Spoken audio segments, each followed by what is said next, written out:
Begitu Aditya pergi, Nanda menghampiri Rianti yang masih bersimpuh di lantai membantunya berdiri.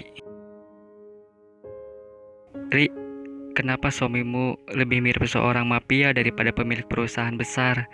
Ucap Nanda membayangkan wajah Aditya yang babak belur seperti habis bertempur dengan musuh bebuyutannya.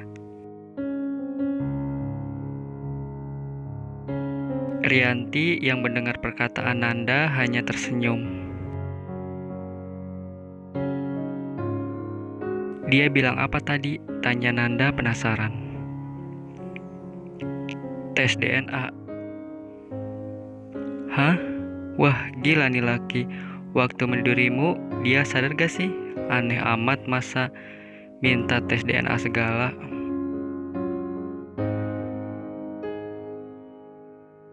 Dia sedang mabuk waktu itu, Rianti menjawab pelan sambil menundukkan, merasakan air matanya memenuhi kelopak matanya.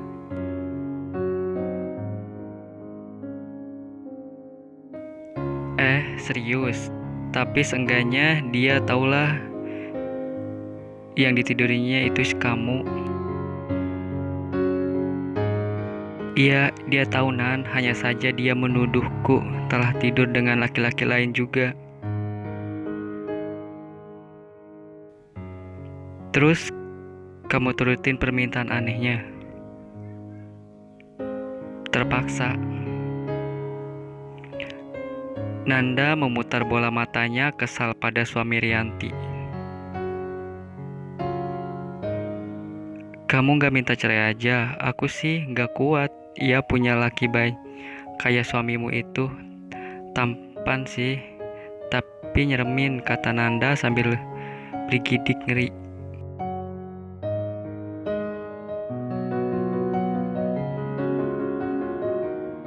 Berkali-kali aku minta cerai, tapi dia tidak mau.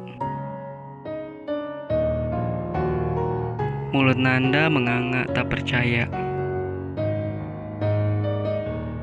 Aneh nih laki, beneran deh. Cinta enggak, anaknya sendiri juga enggak diakui, tapi enggak mau nyerahin otaknya setengah. Kayaknya di suamimu itu. Rianti tersenyum kecut mendengar perkataan Nanda. Di perjalanan, Aditya terus memikirkan perkataan Rianti. Jika anak ini adalah anakmu, kau pun boleh membunuhku, ucap Rianti masih terus terngiang. Han. Iya pak. Apa aku terlalu keras padanya? Johan mengerti apa yang dimaksud Aditya adalah Rianti. Pak, Anda bukan hanya keras, tapi juga kejam. Ingin rasanya Johan mengeluarkan kata ini agar Aditya mendengar dan menyadari kesalahannya. Tapi tidak dia lakukan. Dia tahu tuannya itu pernah merasakan kecewa yang mendalam terhadap wanita. Salahnya dia adalah melampiaskan kemarahannya pada wanita lain yang tidak tahu apa-apa tentang masa lalunya.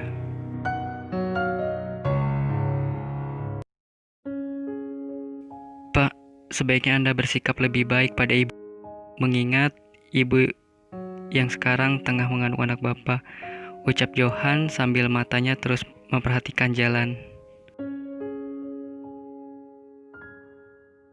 Itu kan belum tentu anakku. Aditya masih ngotot tidak mau mengakui. Johan menarik napas. Kenapa Anda jadi sangat keras kepala sekali, batin Johan. Itu pasti anak Bapak. Ibu tidak mungkin berani melakukan hal aneh, Johan meyakinkan Aditya.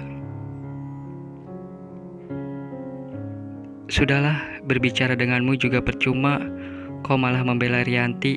Bosmu itu saya, Han, bukan Rianti. Kenapa kau malah terus membelanya? Ucap Aditya sengit.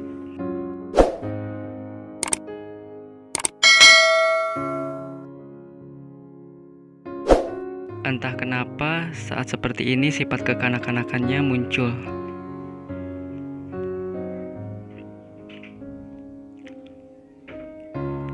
Baik, Pak. Johan tidak ingin menjelaskan lagi pada Aditya. Terserah dia sajalah. Kalau itu benar anaknya, dia sendiri yang akan menyesal. Begitu pikir Johan.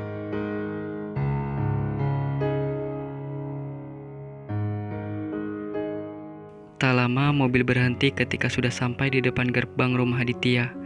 Aji dengan sigap membukakan gerbang dan mobil bergerak masuk.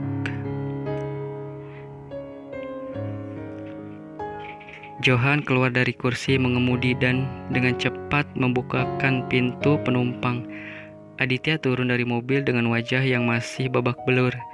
Tidak mau diobati. Sebenarnya semenjak dalam perjalanan tadi Johan sudah mengajaknya untuk pergi ke dokter mengobati lukanya. Tapi Aditya menolak.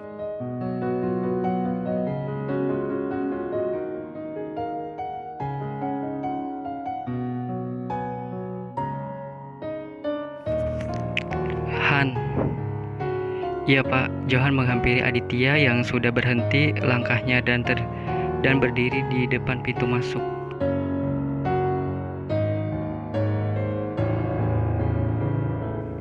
Kirim orang untuk menguasai Rianti. Jika ada laki-laki yang menemuinya, segera beritahu saya. Baik, Pak. Johan menggeleng-gelengkan kepalanya, tak mengerti. Jika memang tidak mencintainya, kenapa tidak suka ada laki-laki yang mendekati istrinya? Johan merasa aneh dengan sikap Aditya.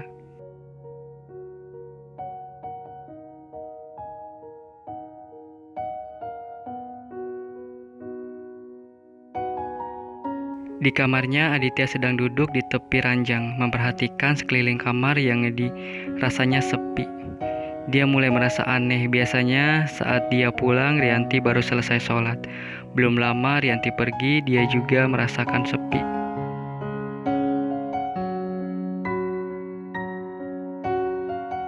Bodoh, buat apa aku memikirkan wanita itu? Aditya memukul kepalanya sendiri. Kau tidak mungkin merindukannya, Aditya. Dia berbicara pada dirinya sendiri. Tiba-tiba saja pintu kamar terbuka. Melly masuk sambil berlari dan langsung memeluk Aditya. Adit, kenapa kamu harus berkelahi dengan Rama? Lihatlah wajahmu sekarang, ucap Melly sambil memegang wajah Aditya.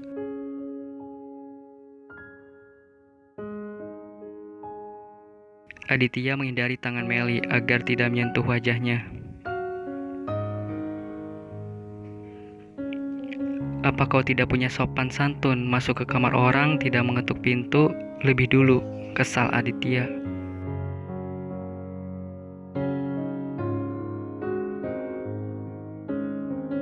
Dulu juga aku selalu seperti ini kan? Dan kamu tidak pernah protes, apalagi marah. Dulu, jangan kau samakan lagi. Sudahlah, hentikan marahmu padaku. Aku minta maaf. Adit menyeringai. Semudah itukah kau minta maaf? Melly masih terus memeluk Aditya. Singkirkan tanganmu dariku, kata Aditya dingin karena masih merasakan tangan Melly memeluknya.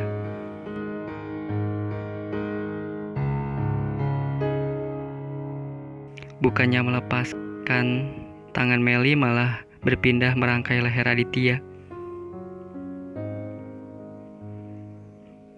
Aku mencintaimu, Dit. Aku pun tahu kau masih mencintaiku. Melly berbisik di telinga Aditya. Hembusan napasnya membuat Aditya merinding.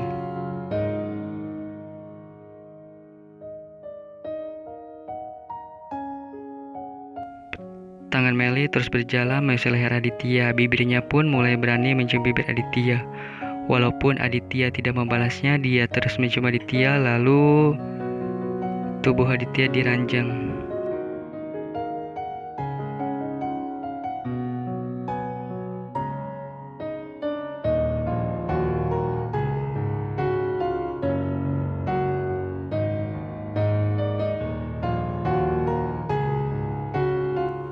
Lakukanlah, Dit. Aku tahu kau menginginkannya. Meli masih terus memaksa Aditya.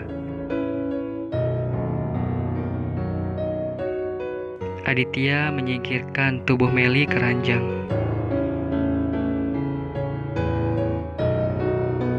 Kau tahu aku tidak pernah menyentuh wanita yang tidak ada ikatan apapun denganku, ucap Aditya seraya kembali duduk.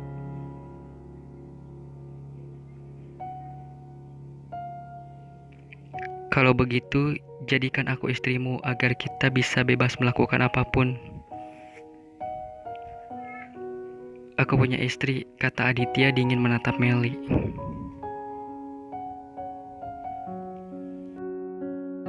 Kau bisa menceraikannya, perkataan Meli membuat mata Aditya menyalang padanya. Kau gila, kau tidak punya perasaan, istriku hamil dan kau memintaku menceraikannya hanya untuk wanita sepertimu.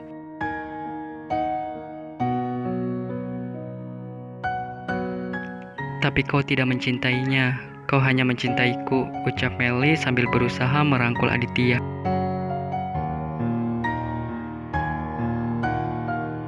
Jangan terlalu percaya diri, ucap Aditya seraya bangkit dari ranjang yang menyeret Meli keluar. Jangan pernah kembali ke rumahku lagi, aku sudah melupakanmu, kata Aditya tegas sambil menghempaskan Meli keluar kamarnya dengan kasar membuat Meli tersungkur. Aditya menutup pintu kamar dengan keras, sedangkan Meli hanya memperhatikannya.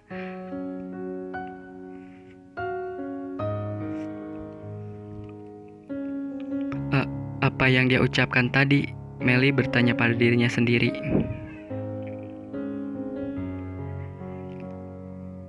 Dia tidak mencintaiku lagi. Meli lalu bangun berdiri dan berjalan meninggalkan kamar Aditya. Aku akan terus mengusik rumah tanggamu, Dit, sampai kau menceraikan wanita itu dan kembali padaku. Meli tidak terima Aditya mencampakkannya. Wanita brengsek masih terus menggangguku. Apa dia tidak menyadari perbuatannya, ucap Aditya menggapai tangannya. Aku tidak akan pernah menceraikan Rianti, rahang Aditya mengeras.